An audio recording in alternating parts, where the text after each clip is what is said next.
Saludos nuevamente y bendiciones para todos y todas los que nos ven y nos oyen desde diferentes partes del globo terráqueo. Vamos a la clase número 6 de lo que es la fe.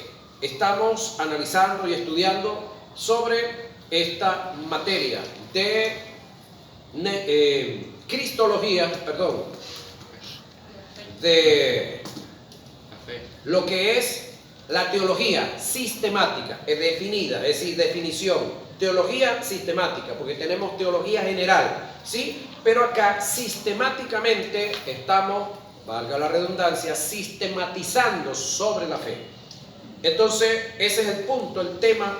Dios interpuso juramento sobre sus palabras. Estamos viendo la credibilidad de Dios y la fidelidad de Dios para con su palabra. Dios, como soberano, sí, estableció en su soberanía principios a los cuales él mismo, como Dios ético y moral, se sometió y está sometido a ellos. Porque el Dios que tenemos no es como decimos vulgarmente, un loco que anda por ahí por la calle repartiendo patá, pedra, mordisco y garrotazo. No, ese no es el Dios del cielo. Ese es el Dios que algunos nos han hecho ver. Ahora, cuando un predicador le dice a usted, hermano, Dios es soberano, Dios es amor, pero también es fuego consumidor, Dios ama a la gente, pero también mata gente. No, hermano, tenga cuidado con ese que usted está hablando. Él no está hablando de Dios, él está hablando de él mismo. ¿Sí?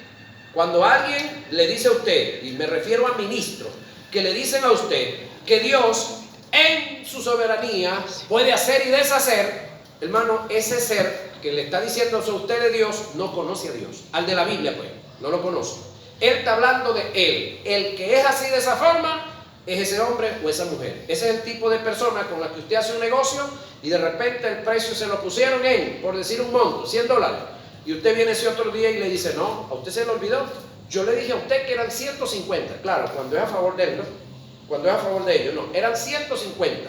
Entonces, ese es el tipo de persona con la que usted tiene que hablar con la grabadora encendida o hacerlo filmar. La única forma, porque hay gente que cuando es a favor de ellos, bueno, alegan cualquier cuestión. Sin embargo, nosotros venimos de esa estirpe vieja, sobre todo nuestros abuelos y nuestros padres, cuando ellos daban una palabra, eso era un documento. Lamentablemente, esos hombres se fueron acabando y por esa razón ahora tenemos las notarías públicas. Hacemos una venta o firmamos un documento, hay que ir a ¿dónde? A la notaría pública. Y con todo y que tenemos la notaría pública, entonces ahora hay un tribunal donde el que no le cumple por lo que dijo en la notaría y por lo que firmó, entonces hay que llevarlo a un tribunal. Después imaginar. Ahora, ese no es Dios, reitero. El problema es que queremos interpretar a Dios como los hombres que nos rodean. No. Dios es Dios y los hombres son los hombres. Ahora, Dios interpuso juramento sobre su palabra.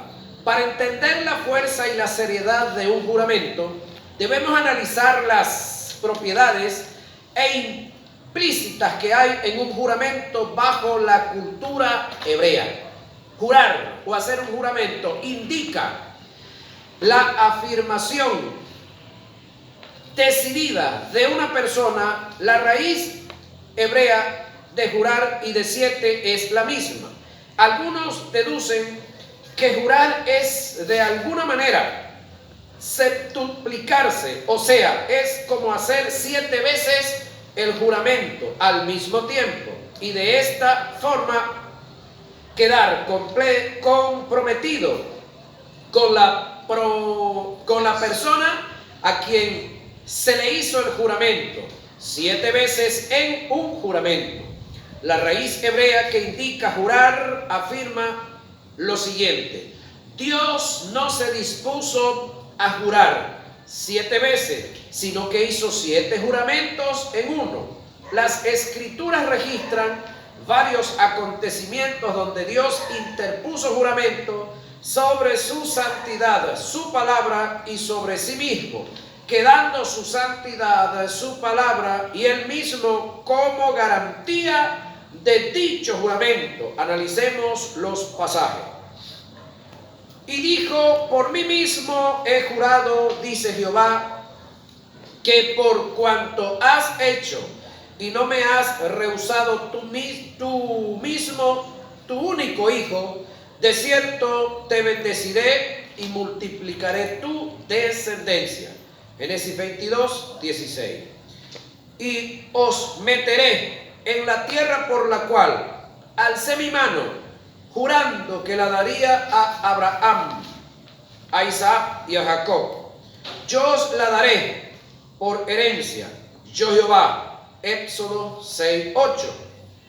Les distes pan del cielo en su hambre, y en su sed les sacastes agua de la peña, y les dijiste que entrasen a poseer la tierra por la cual alzaste tu mano y juraste que se la darías, Nehemías 9:15. Una vez he jurado por mi santidad y no mentiré a David.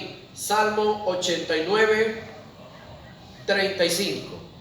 Porque cuando Dios hizo la promesa a Abraham, no pudiendo jurar por otro mayor, juró por sí mismo, diciendo: de cierto te bendeciré con abundancia y te multiplicaré grandemente. Y habiendo esperado con paciencia, alcanzó la promesa, porque los hombres ciertamente juran por uno mayor que ellos, y para ello el fin de toda controversia es el juramento para confirmación, por lo cual, queriendo Dios mostrar más abundancia a los herederos de la promesa, la inmutabilidad de su consejo interpuso juramento para que por dos cosas inmutables, en las cuales es imposible que Dios mienta, tengamos un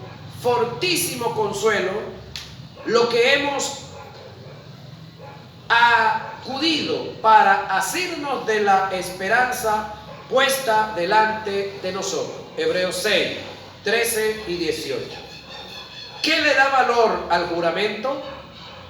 Al responder esta interrogante, nos daremos cuenta que lo que le da valor a todo juramento es la pena que está detrás del juramento. Te doy un ejemplo.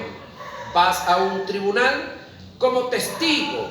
Al subir al estrado te someten a un juramento para tener fianza de que todo lo que vas a decir está fundamentado en la verdad. De no ser así, cometerás acto de perjurio, que indica falsear el juramento, y te darán la pena de 6 meses a 2 años de cárcel, lo que hace que un tribunal completo confíe en la veracidad de tu testimonio. Es que tú sabes que si mientes tienes una pena sobre ti, y una pena inapelable, y una pena la cual no puede ser negociada. Es decir, tú llegas como testigo a un tribunal, como testigo de un caso, y si te agarran en perjurio, falseando la verdad, tú sales del tribunal directo a la cárcel, de 6 meses a 2 años, sin apelación. Entonces, eso lleva al al testigo a decir solamente la verdad. Ahora, en este caso, el poder está en el juramento que se hizo. Ahora, en el caso de Dios, Dios interpuso juramento ante su palabra. Llevado esta verdad al ámbito espiritual, el juramento que Dios hizo tiene que tener una pena para que tenga valor. Es decir, a Dios le tiene que afectar en algo el cometer acto de perjurio, mintiendo y falseando su palabra, y de esta forma incumplir sus juramentos. La pena que cae sobre Dios al faltar o al falsear el juramento, según los juramentos que están registrados en las Escrituras, es que deja de ser santo. Es decir, Dios no cumple con su juramento y deja de ser santo. Deja de ser su palabra. Deja de ser Dios, porque juró por sí mismo. Ahora, si Dios deja de ser santo, deja de ser su palabra, deja de ser Dios porque juró por sí mismo, entonces el trono se pierde. ¿Quién cree usted que agarra el trono? ¿Usted y yo? No, no estamos en capacidad todavía, aunque estamos en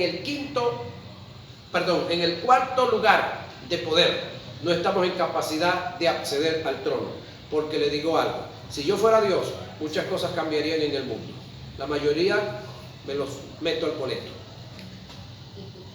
porque no tengo la capacidad de paciencia y de perdón que Dios tiene.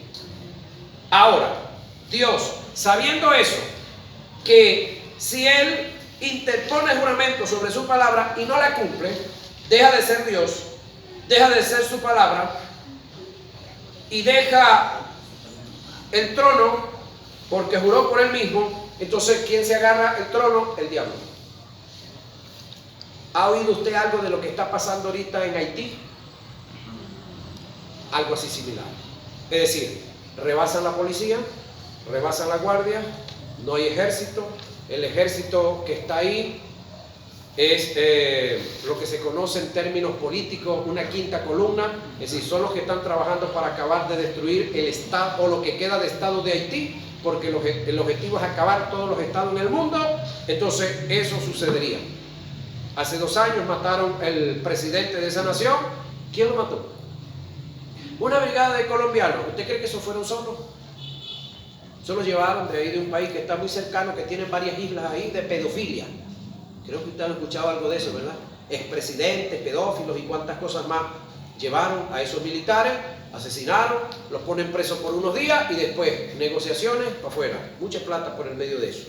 Ahora, es uno de los países donde la perversidad desde el punto de vista espiritual está pero terrible, terrible.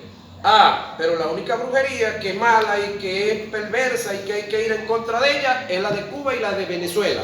Pero la de Haití no, esa no es brujería, porque como ese es de la high, de la clase alta, ¿no? Ahí los niños que sacrifican no son niños, los jóvenes que sacrifican, las jóvenes que sacrifican, no, eso no es delito. Delito es Venezuela, delito es Cuba, delito es Nicaragua, pero lo demás es chévere. Toda esa macabra y de desastre que están haciendo, eso es chévere, eso es calidad. Dijera un viejito por allí, misterio de la ciencia. Ahora, dejar de ser santo para Dios, wow, eso sería grave. Dejar de ser su palabra, la palabra que dejó, lo descalifica. Y dejar de ser Dios, entonces perdería el trono y, como usted y yo lo sabemos, el trono lo agarraría el diablo. ¿Y cree usted que va a hacer el diablo? Lo que está haciendo en Haití, a través de los hombres que tiene ahí. Y en otros países. Lo que ha hecho en Venezuela y en otros países. Lo que tiene 200 años haciendo en Colombia. Que eso no es nuevo. Ahora, lo otro que hay que tomar en cuenta es que si Dios falsea su juramento, pierde su trono. Caeríamos en un caos total, porque Satanás se apodera de él. Ahora pregunto yo, ¿usted cree que Dios es tan tonto para decir una palabra y comprometerse en algo que Él no pueda cumplir? Es decir, en lo que Dios dijo y en lo que Dios se comprometió, Él está sobrado para hacerlo. Amén. Está sobrado para hacerlo. No necesita decir algo que Él sabe que no lo puede cumplir. Ahora, eso lo hacen los hombres y las mujeres que no tienen conocimiento de la anticipado de las cosas, es decir, presciencia.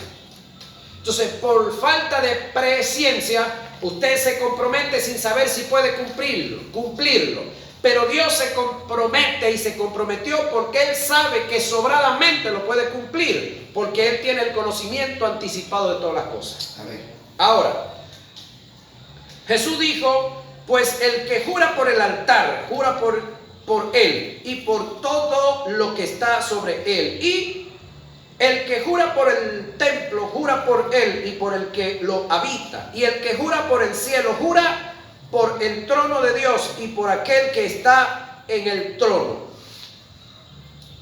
O sí, por el, sentado en él. Mateo 23, 20 y 22. Por los principios que acabamos de observar, nos podemos dar cuenta la integridad que hay en Dios y en su palabra, y que por nada en este mundo Él no, oído, se fallará. ¿Sí? Así mismo.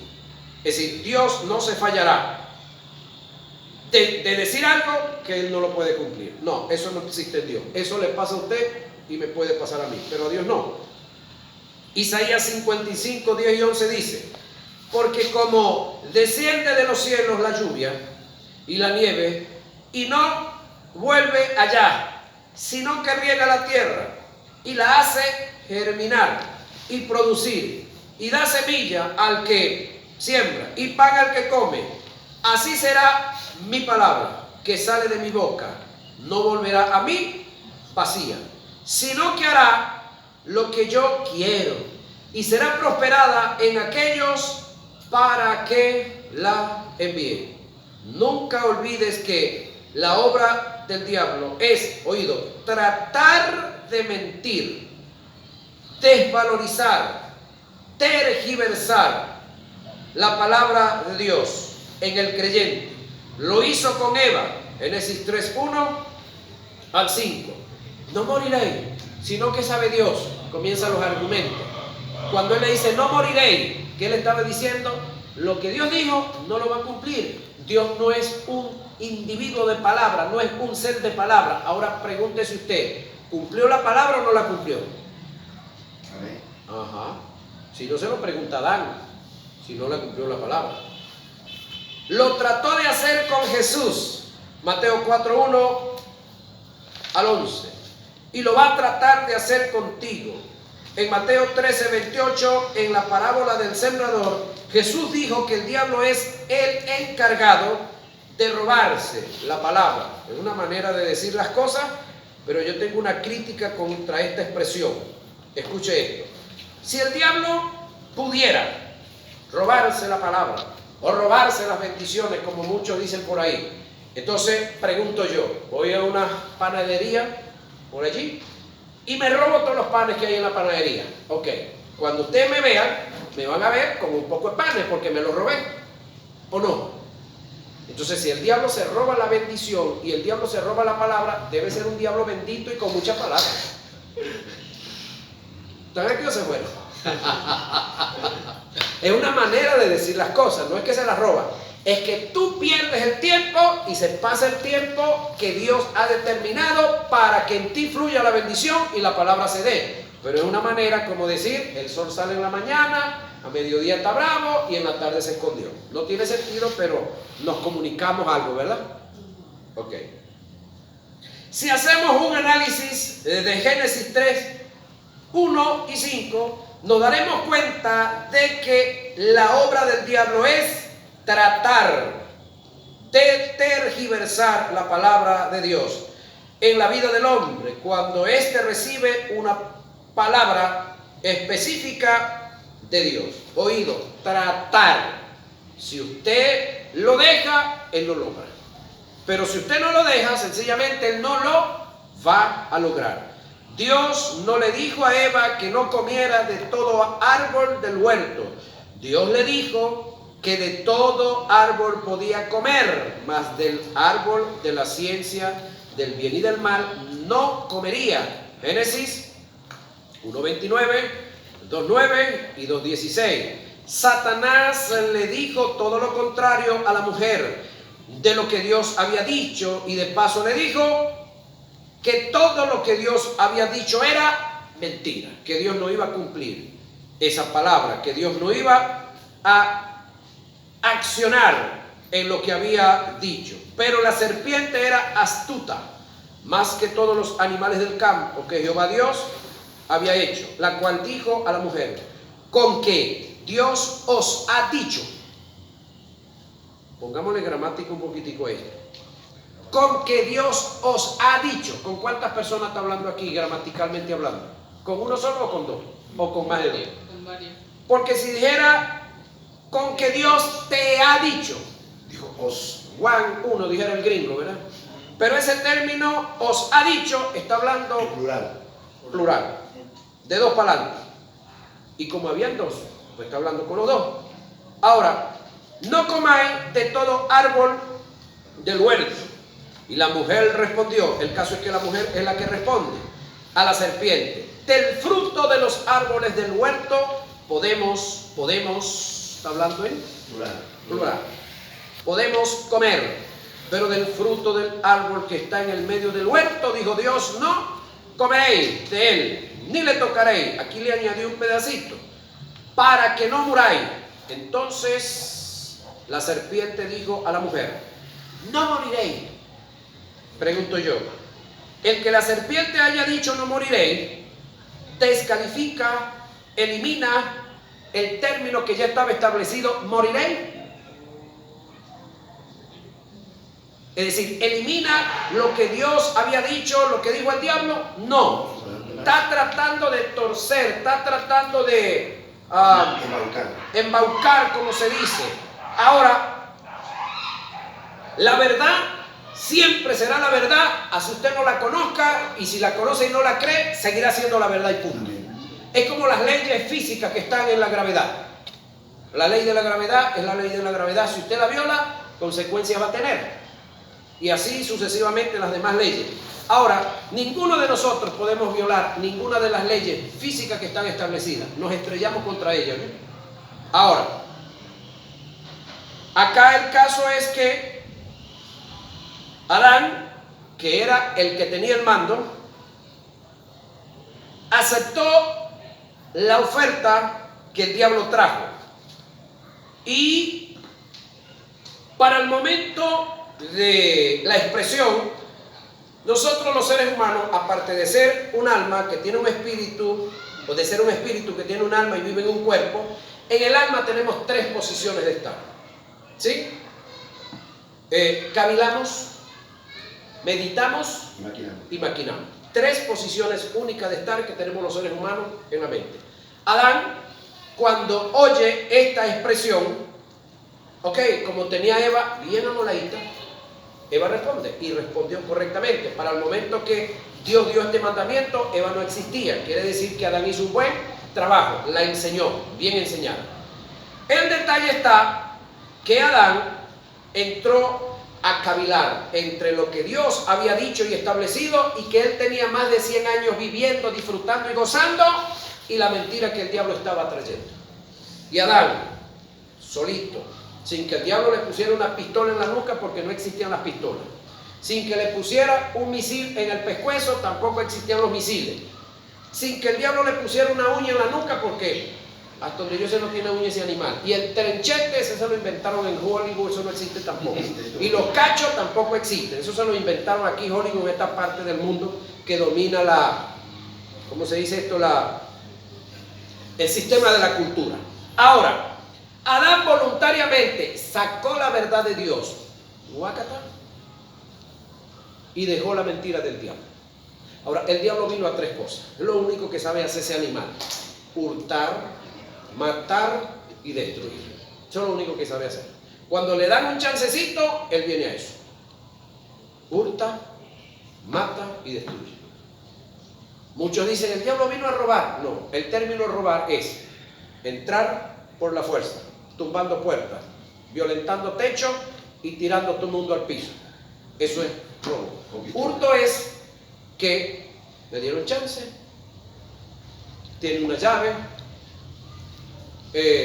entró, no violentó nada y se llevó todo. Es decir, sabe dónde está todo. Es hurto. Para efectos policiales eso es más grave en cuanto al hurto y el robo. En este caso, Satanás no violentó nada. Adán voluntariamente dejó de creer, dejó de confiar en Dios, pasó a ser incrédulo y se abrazó a la mentira, al pecado. Ahí nos desgraciamos la vida, o Él nos desgració la vida a todos nosotros. Gracias a Dios que vino Jesús. Amén. y nos agració la vida a todos nosotros también. A los que hemos conocido y hemos creído. Ahora, en este caso, lo que Dios dijo, lo cumplió. Cuando Dios le dice que moriría, bueno, estaba hablando de la muerte espiritual, no de la muerte física. Sin embargo, la muerte física entró varios años después, porque Adán duró 930 años. Acá tenía 100 y pico de años. Espiritualmente era, escúcheme esto, eterno, pero no era, perdón, era sempiterno. Lo que no era eternamente mortal e inmortal. Este individuo era, en el caso de Adán, era mortal e inmortal. Lo que no era eternamente mortal e inmortal. Cuando él determina aceptar la oferta del diablo, dejó de ser inmortal. Pasó a ser mortal espiritualmente, para luego ser mortal físicamente. Esas mismas cualidades y posiciones las traía Jesús. La misma capacidad que trajo Jesús como el postrer Adán, la tuvo el viejo Adán, o el primer Adán, en el cual, si Adán, una vez que Eva peca, una vez que Eva come del fruto, viene a él y él lo rechaza, inmediatamente con esa aptitud, redime a Eva y condena al diablo y lo arroja a condenación. ¿Dónde estuviéramos nosotros viviendo? En el huerto. Toda la tierra fuera un huerto. Estuviéramos full. Todos los que han nacido y todos los que han nacido y han vivido, ninguno hubiese muerto. La tierra estuviera bastante poblada. No hubiese muerto, pero tampoco hubiese maldad de ningún tipo, porque lo que introdujo las maldades fue el pecado, y el pecado produjo los pecados, porque una cosa es el pecado y otra cosa son los pecados. Entonces Adán cayó en el pecado, para luego entonces venir las consecuencias de los pecados. Gracias a Dios por Cristo Jesús, que nos libró del pecado y nos perdona los pecados. Pero nos dio una orden, que abandonemos los pecados, y ese trabajito suyo y mío. Ahora, en una ocasión, en momentos de conflicto, Josafat le dio al pueblo una palabra determinante que lo llevó a estar seguro de Dios y de su palabra. Él dijo: oídme, Judea y moradores de Jerusalén, creed en Jehová vuestro Dios y estaréis seguros.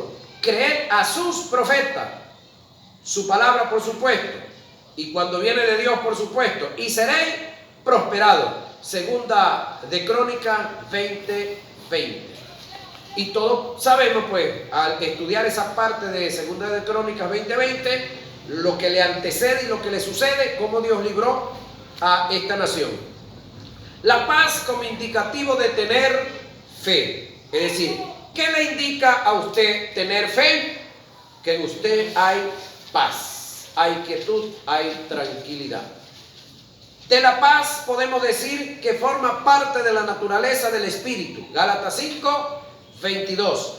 Es propiedad de Dios. Filipenses 4:7. Es parte de las propiedades del Espíritu Santo, impartidas al hombre como producto del nuevo nacimiento, y que debe desarrollar en su espíritu, formar el alma y manifestarla en su diario vivir. Quiero repetir esta parte. De la paz podemos decir que forma parte de la naturaleza de Dios, del Espíritu, y el Espíritu es Dios, no se pelaba. Gálatas 5:22. Es propiedad de Dios. Filipenses 4:7. Es parte de las propiedades del Espíritu impartidas al hombre como producto del nuevo nacimiento. Quiere decir que los únicos portadores de la fe son los hombres y las mujeres que han nacido de nuevo. Entonces, por lo tanto, pregunto, antes de Jesús, ¿alguien había nacido de nuevo? Entonces, si nadie había nacido de nuevo, hay razón de lo que le dije del Hebreo, de Hebreos capítulo 12. Es decir, si Jesús es el autor y consumador de la fe, antes de Jesús nadie tenía fe. Si Jesús es el autor y consumador de la fe, solamente los que conocemos a Jesús y hemos recibido a Jesús tenemos fe. Todo el que esté fuera de Jesús podrá tener cualquier otra cosa, pero fe, compañero, no tiene. Por lo tanto, ahí pasa una caravana de hombres y mujeres detrás de una escultura y unos dicen, mira esa manifestación de fe. Ninguna manifestación de fe, compañero. La fe es parte de las propiedades de Dios y a Dios nadie lo carga en escultura, como una escultura. De paso, a Dios nadie lo ha visto jamás. Entonces, ¿cómo hacemos una escultura de Dios si a Dios nadie lo ha visto jamás? Entonces, la visión que el mundo y la gente tiene y parte de nosotros hemos tenido de Dios es un viejito, ¿sí?, con la barba blanca y la cabeza aquí media pelada. Chaval, Dios es espíritu, Dios no tiene cuerpo. Amén. Dios habita, escúcheme, en el tiempo Cairo, donde no se mide el tiempo, donde no se arruga a nadie, donde no se le cae el pelo a nadie, ni se le pone el pelo blanco a nadie, como ya la mayoría lo tenemos. Si hay que imaginarse a Dios, Dios es un chamo entre 20 y 25 años, con todo el vigor y toda la fuerza del mundo. No se arruga, no cambia. Como le dice uno por ahí a los amigos de uno por agradarlos un poquitico, chico, no te pones viejo, parece que te agachas cuando pasan los años por ahí, ¿verdad? Y otros dicen, no, yo se los reparto a los amigos míos. Sobre todo las hembras dicen, no, yo se los reparto a las vecinas, las comadres mías por ahí. Entonces, son detalles, escúchenme, que hay que detallar de lo que es la fe, y valga la redundancia. Entonces, solamente los hombres y mujeres que hemos nacido de nuevo tenemos la naturaleza de Dios, porque el que nos hizo nacer de nuevo fue el Espíritu Santo por la obra redentora de Jesús en la cruz del Calvario. Entonces, el Espíritu Santo colocó en nosotros la credulidad, que es la fe, colocó en nosotros la naturaleza de Dios. Ahora, ese nuevo nacimiento que está en nosotros es el que produjo la fe, y esa fe, oído, la debemos o nos debemos desarrollar, o la debemos desarrollar en nuestro espíritu, formar el alma y manifestarla en el diario vivir, en el cuerpo. El término paz viene del griego y del hebreo shalom, que tiene que ver desde la perspectiva teológica con la quietud del alma. La paz no es bonanza, la bonanza viene como producto de tener paz. Juan 16:33, la paz es endógena, es decir, de adentro. La bonanza es exógena, de afuera. Los prerequisitos de la paz no son libertad de las necesidades del dolor físico. La paz es un descansar en Dios en medio de las más grandes adversidades. La paz que ofrece el mundo está en total contraste a la paz de Dios. El mundo adquiere su paz producto de la bonanza. Si hay bonanza, hay paz. En Dios es todo lo contrario. La paz en Dios produce la bonanza. Por esta causa Jesús dijo: la paz os dejo, mi paz os doy. Yo no os la doy como el mundo la da. Juan 14:27. La paz que ofrece el mundo es cuando tenemos los viejos verdes en el bolsillo, en la cartera, guardados por allá, cuando la nevera está full, cuando tenemos el gas, cuando tenemos pagado todas las deudas por ahí y hay algo de sobra. Esa es la paz que el mundo da. Pero la paz que Dios da, no hay gas, no hay bolsa, no hay nada en la nevera, no hay viejos verdes por ahí y tampoco hay bolívares, y estamos tranquilos, estamos quietos. Amén. Amén. Porque andamos por fe, no por los sentidos. Amén. La paz de Dios protege al creyente de las dificultades mentales causadas por las ansiedades de la vida, al tener seguridad de que Dios provee para sus hijos y responde ante las más grandes dificultades de la vida. El creyente aprende a vivir quieta y reposadamente, sin conflictos mentales. La paz de Dios se puede entender como una garantía del cuidado de Dios. Filipenses 4, 6 y 7. Pablo fue tan determinante en el lenguaje de la paz que dejó escrito lo indispensable que es ella en la vida del creyente. Él dijo: y la paz de Dios, que sobrepasa todo entendimiento, guardará vuestros corazones y vuestros pensamientos en Cristo Jesús. Filipenses 4:7.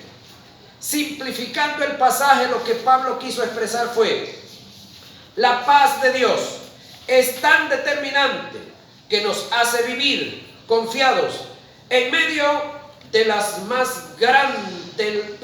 en medio de las malas circunstancias, aunque no tengamos nada. Jesús dijo que lo único que nos librará de la turbación interna y de los temores es la paz de Dios en nosotros. La paz os dejo, mi paz os doy. Yo no os la doy como el mundo la da. No se turbe vuestro corazón ni tengáis miedo. Juan 14, 27. La paz es producto de la fe y la confianza que depositamos en una palabra que recibimos de Dios. Esto fue vivencia en la vida de Jesús, quien en medio de una gran tempestad, mientras sus discípulos se turbaban y llenaban de temor, dormía y descansaba en la popa de la barca. Él confiaba en las palabras que les había dicho. Pasemos al otro lado. Mateo 8, 24, Marcos 4, 37 y Lucas 8, 23. Esa es la confianza que Dios mismo tiene en sus palabras. La paz es un descansar en Dios, es reposar en Él. La paz es la quietud del alma que viene como producto de la fe que depositamos en una palabra que Dios te dio. La intervención de Dios en medio de la tempestad vendrá una vez que hayas tenido paz por causa de la fe que depositaste en su palabra, en Dios. Si hay fe, si no hay fe, no hay paz. Y donde no hay paz, no hay bonanza. La paz viene como resultado de conocer el amor de Dios a favor nuestro. Esto lo describe el apóstol Juan en sus cartas. En el amor no hay temor, sino que el perfecto amor echa fuera el temor, porque el temor lleva en sí castigo, de donde el que teme no ha sido perfeccionado en el amor. Primera de Juan 4:18. El término perfección relacionado al amor aparece en el pasaje, da la idea de no conocer lo que Dios es capaz de hacer a nuestro favor por causa del amor que siente por nosotros. Debemos conocer que Dios, por causa de su amor y por el objeto de su amor, que somos nosotros, estuvo dispuesto a abandonar su gloria y humillarse en la persona del Verbo. Si esto lo hizo antes de ser sus hijos, ¿cuánto más ahora siendo sus hijos? Es tan determinante la paz de Dios en nuestras vidas, porque solo a través de ella podemos avanzar con determinación en medio de un mundo lleno de grandes inseguridades, conflictos e incertidumbre y temores. Solo la eternidad revelará el impacto del memorable paso de fe lleno de paz que hemos emprendido hoy en obediencia a las demandas de Dios.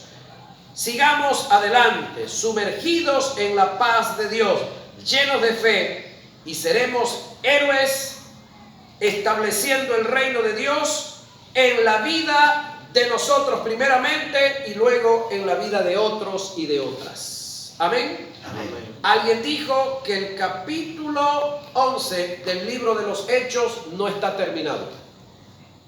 ¿Sí? Perdón, del libro de Hebreo. El capítulo 11 del libro de Hebreo no está terminado. Y el libro de Hechos tampoco está terminado. Se están anotando y esperan por anotar los hechos tuyos. Amén. Y los hechos míos. Y en el libro, o en el capítulo 11 de los héroes de la fe, están esperando por ti. Amén. Están esperando por ti. Amén. Ahora, ¿qué vas a hacer tú? Figurar en el libro, figurar en ese capítulo y figurar en el libro de los hechos, no creo. Ahora, ¿cómo quieres tú figurar ahí?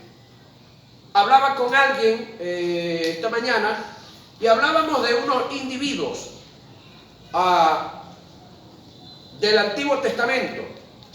Si mal no recuerdo, Coré, Datán y Abirán, miembros de la tribu de Leví, que hicieron un acto incorrecto y están registrados en la Biblia. La única vez que la tierra se abrió y se los tragó y descendieron vivos al infierno. Es decir, están en la historia, pero en la mala historia. ¿En qué parte de la historia quieres estar tú? Ya esa es decisión tuya. Ya Dios te ha brindado la oportunidad, te ha dado su palabra, te dio su Hijo, nos dio el Espíritu Santo que está con nosotros y estará con nosotros todos los días hasta el fin de nuestra vida en la tierra. Ahora, ¿en qué páginas de la historia quieres tú estar? Ya eso la decides tú, no Dios. Amén. Amén. Diferencias entre la fe y la presunción. Hay gente que cree y no cree nada. ¿Sí? Hay gente que cree que tiene fe y no tiene nada. Lo que le decía, pasa una caravana por ahí de hombres y mujeres detrás de una escultura y dice, esa es la fe X. Esa es una manifestación de fe. Ninguna manifestación de fe, compañeros. La única manifestación de fe se encuentra en seguir a Jesús. Es el autor y consumador de la fe. No hay más. Amén. Así de sencillo. Los que me ven y me oyen dirán, bueno, entonces, si yo no creo en Jesús, no tengo fe. No tiene fe, compañero. No tiene fe, compañera. Solamente los que conocemos a Jesús en su palabra, los que hemos aceptado su sacrificio sustitutivo y los que lo hemos recibido como nuestro Salvador, tenemos fe. Ahora, tenemos fe, vamos a desarrollarnos en ella, porque la fe es para desarrollarse en ella, no para que crezca, no, la fe tiene un solo tamaño. Nosotros necesitamos, los que ya tenemos fe, necesitamos conocer la palabra para desarrollar nuestra fe en la palabra que ya está escrita. Bendiciones, nos vemos en nuestra próxima clase.